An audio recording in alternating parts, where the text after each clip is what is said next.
Mi nombre es Germán Bianchini y les voy a hablar de un par de taxonomías de arquitecturas paralelas y también de dos esquemas de memoria.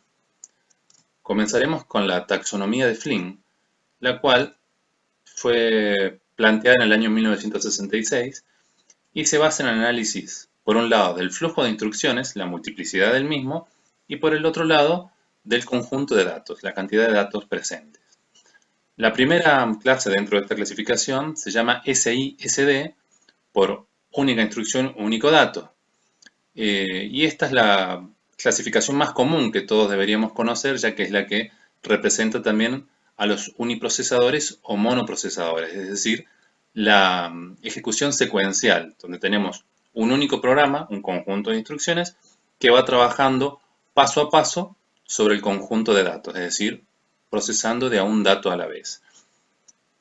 La segunda clase en esta clasificación es SIMD, por única instrucción, múltiples datos. En este caso tenemos un mismo flujo de instrucciones que se va a ir aplicando sobre múltiples conjuntos de datos distintos. Un ejemplo concreto de esto, que más adelante lo comentaremos, son las computadoras vectoriales. El tercer caso es MISD, por múltiple instrucción sobre un único dato, que es un esquema particular que en principio no tiene ninguna aplicación real y por lo tanto es una clase teórica nada más, no hay una implementación. Finalmente está MIMD, por múltiple instrucción, múltiples datos, que sería el caso general presente en la mayoría de los multiprocesadores o multicomputadores, donde podemos encontrar una gran cantidad de conjuntos de instrucciones que se pueden aplicar sobre distintos conjuntos de datos. En este esquema MIMD, que es el que nos interesa por ser el más general, cada uno de los procesadores intervinientes va a ejecutar su propia secuencia de instrucciones. Como decir que tiene cada uno un propio programa que procesar. Y cada procesador a su vez va a trabajar sobre una parte distinta del problema. Cuando se precisa trasladar información de entre un procesador y otro, es decir, entre un proceso y otro internamente, lo que va a suceder es que vamos a tener que establecer comunicaciones para poder enviar y recibir estos datos.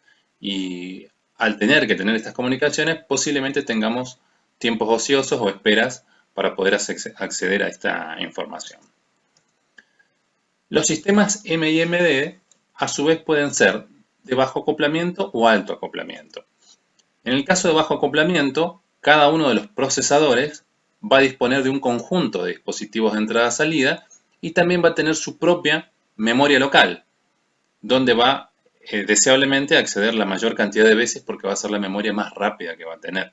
Si tiene que acceder a memoria remota, ya va a intervenir la comunicación en el medio y esto nos va a ralentizar nuestras aplicaciones. Obviamente, los distintos procesos se van a ejecutar en distintos procesadores que van a comunicarse a través de mensajes. El grado de acoplamiento va a estar determinado también por cómo es la topología de la red de interconexión. Y sería deseable, cuando estamos hablando de un sistema de bajo acoplamiento, que tratásemos que la aplicación en sí tuviese la menor interacción posible entre cada uno de estos procesadores para evitar excesivas comunicaciones. En el caso de alto acoplamiento, estaríamos planteando sistemas como del tipo MPP, que eran las máquinas masivamente paralelas. Son sistemas que normalmente tienen un gran rendimiento porque están diseñados, pensados y desarrollados para aplicaciones específicas con ciertas características. Por lo tanto, son muy buenos. Ahora, la contra que tienen es el alto costo si los comparamos con los sistemas de bajo acoplamiento. En este caso se van a comunicar a través de memoria compartida, acceden al mismo conjunto de memoria, y como un par de ejemplos muy sencillos podemos mencionar los transputer o los multiprocesadores simétricos que son los SMP. La clasificación de Flynn se puede complementar con otra, que es la clasificación de Johnson. Johnson plantea un análisis basándose en la estructura de la memoria y el mecanismo de comunicación. Y es una clasificación que va a ser aplicada solamente a una de las partes de la clasificación de Flynn, que va a ser la MIMD. Según Johnson, nos podemos encontrar con GMSB, que sería memoria global y variables compartidas. En este caso tenemos alto acoplamiento porque estamos trabajando sobre una misma memoria, todos los procesos. Tenemos también memoria global y pasaje de mensajes, que en principio pareciera no tener mucho sentido práctico, ya que si estamos trabajando en una misma memoria, no tendría mayor sentido hacer envío y recepción de mensajes en el medio. Pero hay sistemas, como por ejemplo la Cray T3E y otros, que permiten esto por ciertas características de su diseño. Tenemos memoria distribuida y variables compartidas, en donde ya tenemos bajo acoplamiento por el hecho de tener la memoria separada, no ser una sola. Y el concepto de variables compartidas aquí es algo particular, ya que es algo que el usuario ve, el programador lo ve como variables compartidas, pero internamente entendemos que hay mensajes que se envían por debajo para dar esta sensación de que las variables tienen un acceso directo. Y finalmente, memoria distribuida y pasaje de mensajes, que va a ser el caso de más bajo acoplamiento, ya que cada procesador tiene su propio recurso de memoria y cuando necesitan compartir información, se enviarán y recibirán mensajes. Gráficamente lo podemos ver de esta manera. Teníamos el flujo de datos por un lado y el flujo de instrucciones por el otro. Entonces aquí nos íbamos a encontrar con SISD, SIMD, MISD y finalmente MIMD. En el primer caso dijimos que eran como las máquinas uniprocesador que ya conocemos. En el segundo caso dijimos que teníamos un solo flujo de instrucciones, pero que trabajaba sobre, o sea, se aplica el mismo flujo de instrucciones sobre múltiples datos distintos, cada uno de los procesadores hace eso. En MISD dijimos que no tenía mucho sentido distintos flujos sobre el mismo conjunto de datos. Y finalmente el caso general es donde tenemos el mayor nivel de paralelismo porque tenemos flujos de datos independientes trabajando sobre conjuntos de datos independientes también separados. Este es el último que nos interesa analizar porque aquí podemos aplicar la clasificación de Johnson. Como ven, tenemos las 4 categorías en donde se analiza si la memoria es global o distribuida y si la comunicación es por pasaje de mensajes o por variables compartidas. Quedémonos en estos conceptos de memoria compartida y memoria distribuida. ¿Qué sucede con la memoria compartida? Aquí los procesadores van a compartir justamente el mismo espacio de memoria. Y por lo tanto, esto es una facilidad para el usuario, para el programador, ya que él no tiene que preocuparse en dónde están almacenados sus datos. Simplemente están en la memoria y programa como en un sistema tradicional de un único procesador y memoria. Pero aquí viene lo interesante porque que la memoria sea global no significa que sea una única memoria. En este gráfico podemos ver este esquema que es el primero que nos puede venir a la mente, donde tenemos distintas CPU, distintos procesadores, que todos a través de la red acceden a la misma memoria. No obstante, nos podemos encontrar con esta otra situación, en donde en realidad cada procesador tiene una memoria propia, local, están conectados por una red, pero la suma de todas estas memorias locales nos da la sensación de que sean un único espacio de memoria. ¿Cómo es esto? Tenemos distintos esquemas para implementarlo. El primero lo conocemos como UMA, que es acceso a memoria uniforme.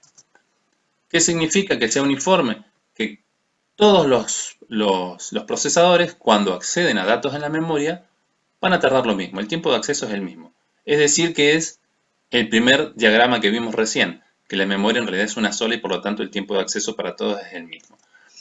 Otra opción es NUMA, que es acceso a memoria no uniforme, que sería el segundo gráfico, en donde, como tenemos distintas memorias físicas, el acceso a mi memoria local va a tener un determinado tiempo, pero que va a ser inferior al acceso a memorias que sean remotas.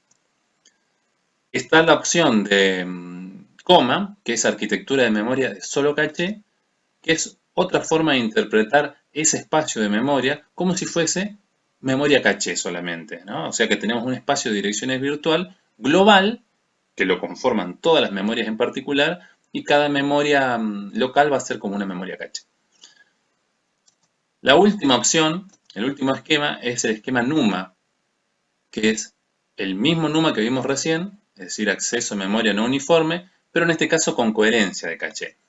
Esto significa que es como el esquema previo, pero en donde una parte del sistema se va a encargar de al usuario mostrarle todas las memorias como si fuesen una sola. Por lo tanto, él accede a una posición de memoria como si fuese memoria local, pero posiblemente esté accediendo a una ubicación remota, pero él no tiene por qué ser consciente de que esto sucede así. No obstante, los tiempos de acceso van a ser diferentes. Este es un esquema comercialmente muy interesante, en donde, como decía recién, cada uno de los procesadores tiene su propio recurso, pero la suma de todos me da la sensación de que fuese una memoria más grande compartida por todos. Como es memoria compartida, justamente, comunicación no va a ser necesaria, al menos de forma explícita. Yo voy a acceder a mis datos como si fuesen variables compartidas y por lo tanto habrá que controlar ese aspecto de la programación, pero no tengo que establecer comunicaciones explícitas. ¿Qué ventaja tiene? Es un enfoque sencillo, la programación es muy similar a multitarea, multitasking, pero la desventaja es la baja escalabilidad. Cuando un sistema de estas características tiende a crecer, los problemas que yo tengo van a ser más grandes, porque van a crecer el número de procesadores y por lo tanto la complejidad de la administración del mismo. Acá tenemos una gráfica en donde mostramos cómo funcionaría CCNUMA. Cuando tenemos un requerimiento, ese requerimiento en este caso se da el requerimiento en el nodo 2, en el procesador 1 del nodo 2, pero como no está en su memoria local ni en ninguna de las dos cachés, esto lo tiene que requerir el directorio que sabe que esa dirección de memoria en realidad corresponde al nodo 1. El nodo 1, su directorio, ubica ese dato y se lo remite al nodo 2 para que pueda acceder el proceso que lo requirió.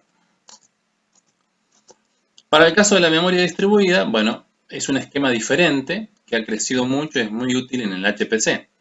Son sistemas que pueden crecer con mucha mayor facilidad si están pensados para eso, son más fáciles de tratar, pero la programación no es transparente y es un tanto más compleja, hay que tener bastantes cuestiones en consideración. Los procesos van a tener solamente acceso a memoria local y la transferencia de datos se va a hacer a través de envío y recepción de mensajes.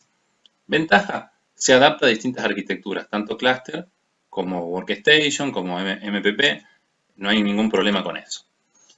Nos brinda funcionalidad, dado que hay librerías de programación para sistemas distribuidos y por lo tanto estas librerías nos van a brindar muchas funciones que nos van a permitir desarrollar nuestras aplicaciones.